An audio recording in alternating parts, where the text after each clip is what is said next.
Welcome back to our grade 10 maths lessons. I am Miss Awinup, your maths teacher.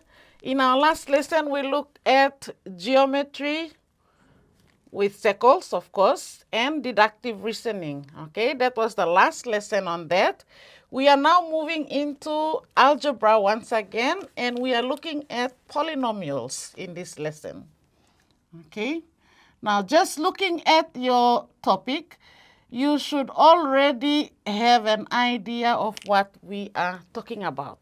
Okay, now polynomials are algebraic expressions, okay, which are made up of more than two terms. Okay, more than two terms. Now this algebraic expression, the rule here is that all powers in this algebraic expression are positive. All right, positive whole numbers. All right, now let's have a look at an example of a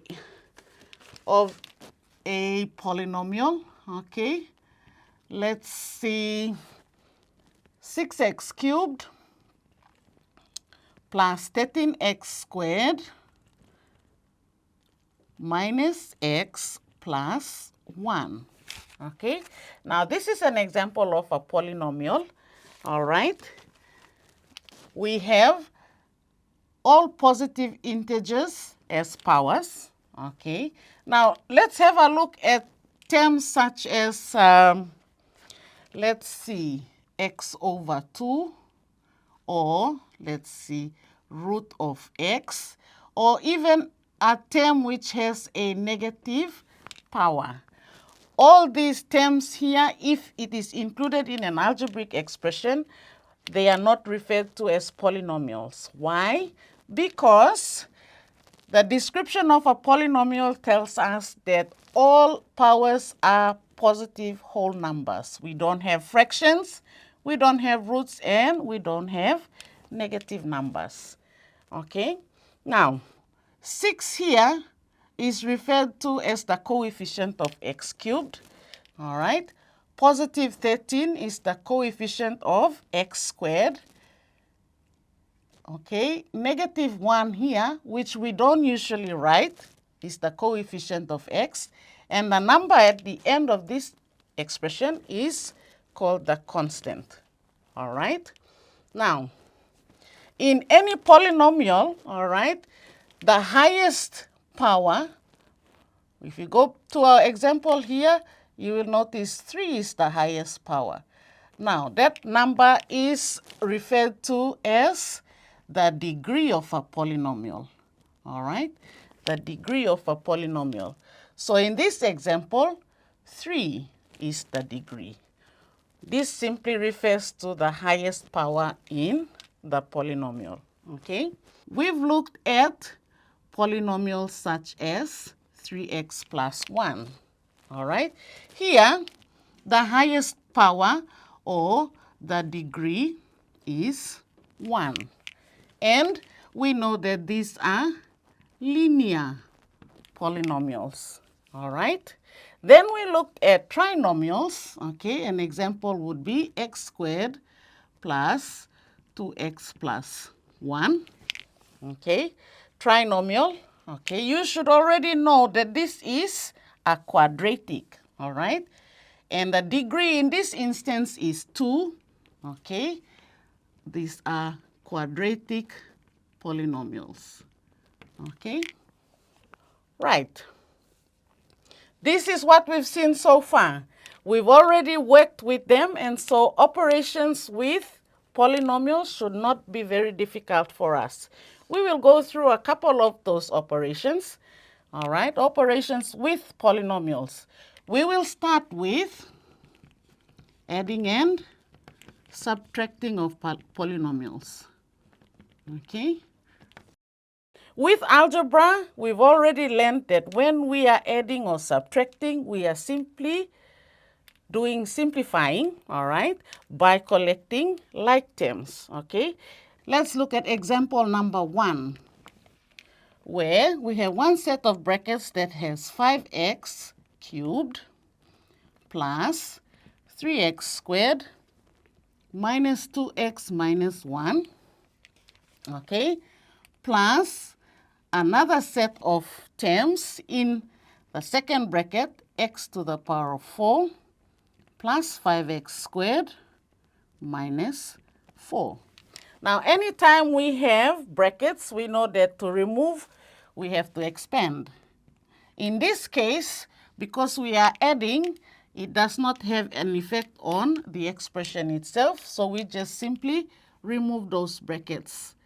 5x cubed plus 3x squared minus 2x minus 1 plus x to the power of 4 plus 5x squared minus 4.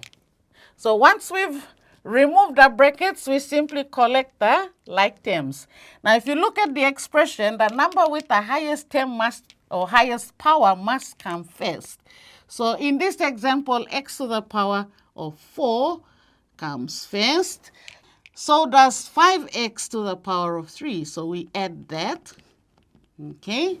But we have 3x to the power of 2 and we have 5x to the power of 2. So we bring those two together. Okay. Plus 5x squared. Okay. Then we have 2x. So minus 2x. Then minus 1 minus 4. The two constants at the end. Okay. Now, once you've brought the like terms together, simplifying is now easier. Okay. So x to the power of 4 plus 5x cubed. Okay. 3x squared plus 5x squared. We add together the coefficients. So we have plus 8x squared minus 2x, all right, negative 1 minus 4 will give us negative 5. So we have added. We cannot go any further here. Simplification cannot take place anymore. So this is your answer to the addition here, all right? So this is when operation is addition. Now, if this is subtraction, it will have an effect on the second expression. Now, we will do an example on that as well so that you can see what I mean. All right.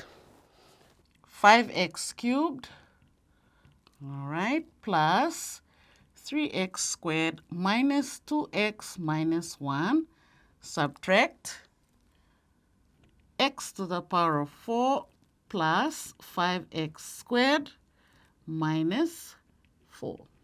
Okay, so remember, where we have an operation like this, usually we don't write the one that appears here. Okay, so to expand the first expression, we will write simply without the brackets. All right, 5x cubed plus 3x squared minus 2x minus 1. And here, we have to multiply this negative 1 by each term in the second brackets to remove. Okay, so we have negative 1 times x to the power of 4 will give us minus x to the power of 4. Okay, negative 1 times positive 5x will give us negative 5x squared, all right, and negative 1 times negative 4 will give us positive 4. Okay, so you see how the negative operation here affects the second expression. Okay, so we're going to collect our like terms again in order to simplify. All right, you look at all the powers, the highest power is 4. So that term comes first, okay? remember that operation in front of that term belongs to that term, so it moves with it. Okay, so we have negative x to the power of 4 plus 5x to the power of 3. And then we have 3x squared and negative 5x squared. So plus 3x squared minus 5x squared. Then we have minus 2x minus 1 plus 4. Okay? So we have negative x to the power of 4 plus 5x cubed. Okay? Here, positive 3x squared minus 5x squared will give us minus 2x squared. All right? Minus 2x plus 3. Okay? Again, we cannot simplify any further, so this is the final answer to the subtraction shown in example number 2. Okay? So, addition and subtraction, simply a matter of collecting your like terms and then simplifying the expression. Okay? Now, when we are multiplying, all right, multiplication is slightly different. Okay? And we've already done this in previous lessons on linear expressions and quadratic expressions. So it should not be too difficult. In polynomial expressions, we have 3 factors. Okay, now let's have a look at one example. We have to use examples to show what I mean. Okay, now to expand, all right, let's say x plus 1, x plus 2, multiplied by x minus 7. Okay, now these are all linear factors. Okay, we multiply linear factors to produce polynomials. Okay, so in order to do multiplication here, we are expanding or removing the brackets. Okay, so how do we do this? We first multiply the 2 linear factors at the end. Okay, so we've already learned how to do the multiplication. Each term in the first bracket is multiplied by each term in the second bracket. Okay, so x multiplied by x is x squared. Okay, remember x plus 1 stays where it is.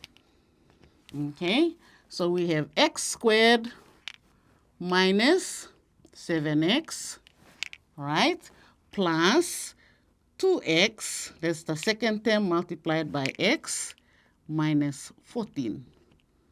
Okay, now you can see we have 2 like terms there, so we simplify that. X plus 1 multiplied by x squared minus 5x minus 14. The next step from here is to multiply each term in the first bracket by each term in the second bracket. Okay, so we start with x. X times x squared will give us x to the power of 3. X times negative 5x will give us minus 5x squared. Okay, x times negative 14 will be negative 14x. Okay, once you've finished with the first term, we multiply the second term. So 1 times x squared will be plus x squared. Positive 1 times negative 5x will give us negative 5x.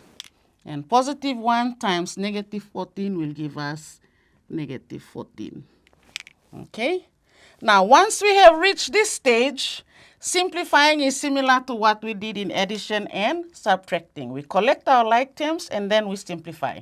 Okay? So, the highest power is 3. Okay, so it does not have any terms like or similar to it, so it stays where it is.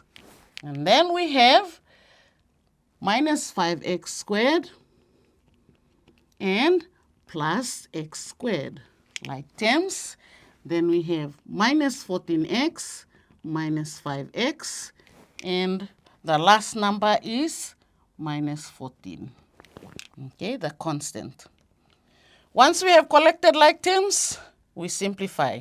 So x to the power of 3 minus 4x squared minus 19x minus 14. Okay, we cannot simplify any further, so that is your answer to the multiplication of these linear factors. Okay, now I hope you've learned a bit. In our next lesson, we are going to look at division of polynomials. Okay, that's a little bit tricky, so at home, please practice long division because it's going to help you with dividing polynomials in our next lesson. Thank you for joining me. I'll see you then.